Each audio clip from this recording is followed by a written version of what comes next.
Top Taiwan. I'm Ethan Liu with 10 minutes of news from here in Taiwan and around the world.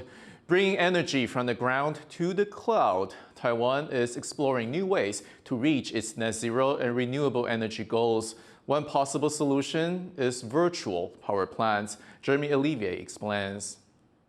With a population of over 23 million and one of the world's biggest tech manufacturing industries, Taiwan has some serious energy needs. But it's having more and more trouble meeting that growing demand for power. The country is extremely reliant on energy imports, its grid is faltering, and it only has a limited amount of land to keep building power stations and wind and solar farms. In the search to help overcome these energy woes, one solution being put forward is virtual power plants, or VPPs. At a recent forum hosted by the Industrial Technology Research Institute, or ITRI, energy experts discuss how these systems could help plug up the power supply gap. 它事实上是整合的不同的分散能源，包括呢你的发电就是再生能源，或是储电storage， 那也有就是虚量反应，也就是说你可以减少用电。其实减少用电就好像增加发电，事实上是一样的。So how exactly does a VPP work? Compared with large physical plants, virtual power stations are cloud-based networks of smaller energy-producing or storage devices. Think things like wind farms, batteries, even electric vehicles. These components are connected and remotely controlled by Internet of Things technology. The energy they produce is pooled together and sent out to the electric grid.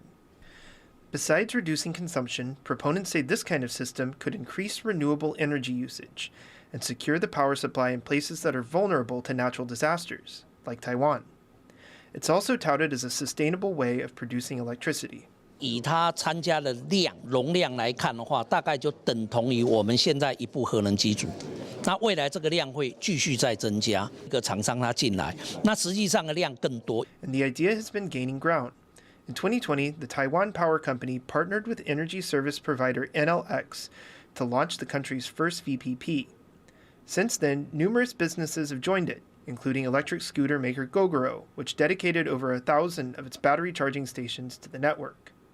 But not all are keen on the idea. Yang Jiafa, an energy specialist who supports the use of nuclear power, says a major issue is the inconsistent output of renewable energy. 台湾因为现在越来越多的再生能源，变成我们需要使用大量的储能，或是说类似这种虚拟电厂好了，来去平衡它，因为再生能源的供需很难控制的，就是它不是一个可以受控制的能源。 Still, there seems to be more enthusiasm than skepticism for VPPs. And as Taiwan continues to look for ways to achieve its goal of net zero emissions by 2050, these networks may become one of the major tools in its toolkit. Chris Ma and Jeremy Olivier for TaiwanPlus. With sea levels rising and more extreme weather events due to climate change, Taiwan is facing the consequences of coastal erosion. Laura Stewart has more.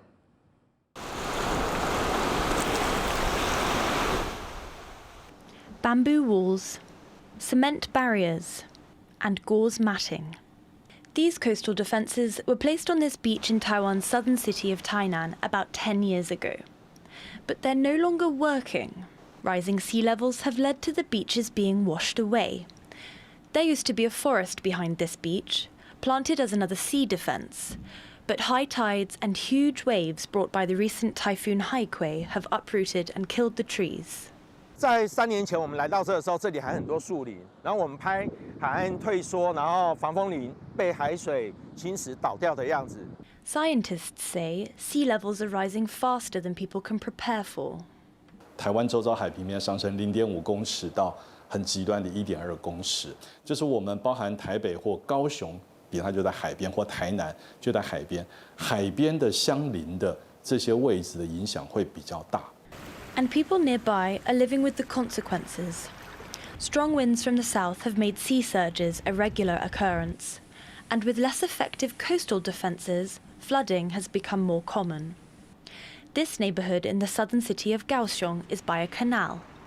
In August, seawater burst the banks and came up through drains near people's homes. Wary residents now keep their own defences in place. And despite efforts to restore the coastlines using quarried land, Maintaining robust coastal defences will have to be prioritised as Taiwan sees more extreme weather in the face of climate change. Eason Chen and Laurel Stewart for TaiwanPlus. Taiwan's top boxer Gan Jiawei bagged the silver medal at the Asian Games in China this week, but he didn't get a chance to fight for the gold because of an injury. Our reporter Sandy Chi explains what happened.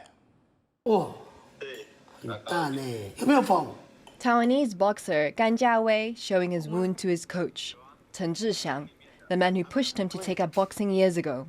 Gan was originally set to compete in the finals in the men's 63.5 to 71 kilogram weight class at the Asian Games in Hangzhou, China. But he was ruled out of Wednesday night's gold medal bout because of his eyebrow injury and ended up taking home silver. Gan was injured during his semi-final match against Turkmenistan's Bayram Dirty Nurmuhamedov on Tuesday. He continued bleeding throughout the match and eventually won by a 4-1 decision. 然后早上去过磅体检的时候，体检那边没有过，那个医生说太肿了，然后不给比赛这样子，很遗憾，非常遗憾，对，就觉得很难免就会有伤嘛，就是在比赛中，但是就是很想打冠军战嘛。 Since becoming a silver medalist, Gan has seen his profile skyrocket, but his boxing career hasn't been an easy one. He was originally a volleyball player until his first coach Chen saw boxing potential in him. 学校也成立拳击队了，也请你进来拳击队。那小孩子他也一口就答应了。 Gan began dedicating his time and effort to boxing in senior high school. For his early international tournaments, he pushed himself hard and trained relentlessly. In the lead up to the Asian Games, Gan had to lose weight and compete in a different weight class. But during this period, he lost his mother, which had a major impact on his life. Though it was a difficult time, he kept going and focusing on his training, which has finally paid off.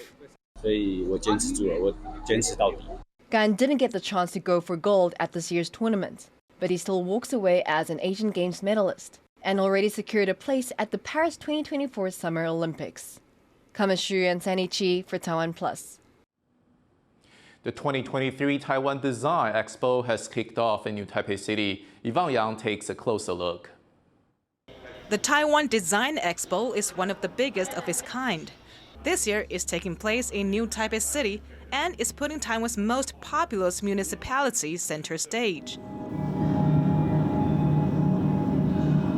The expo starts with the theme, Where Mountains and Rivers Start, using drone footage shot by the late filmmaker Qi Boling, showing the beautiful natural scenery of northern Taiwan. New Taipei's industries are in the spotlight as well. Designers worked with companies and local authorities to develop innovative and sustainable products. Take this wooden chair. It's made from construction waste. The project is called the Job Site Plan. It aims to reduce construction waste by recycling those materials and making furniture out of them. 我们既然已经从地球上拿了这么多的资源，那这些资源是不是我们可以尽量的去善用它？所以我们想要新东西的时候，我们其实不一定，我们就是用新的材料去做。Another project is this newly renovated classroom tailored for elderly students. It replaces some old items with new ones made from recycled paper. 当时就发现说这个补校的空间一直没有人专属设计过，因为补校他们都是将就用学校现有的，就往往在资源分配上是排到最后面。The exhibition weaves together elements of nature, industry, people, and culture, providing a comprehensive view of New Taipei all in one place. John Su and Yvonne Yang for TaiwanPlus.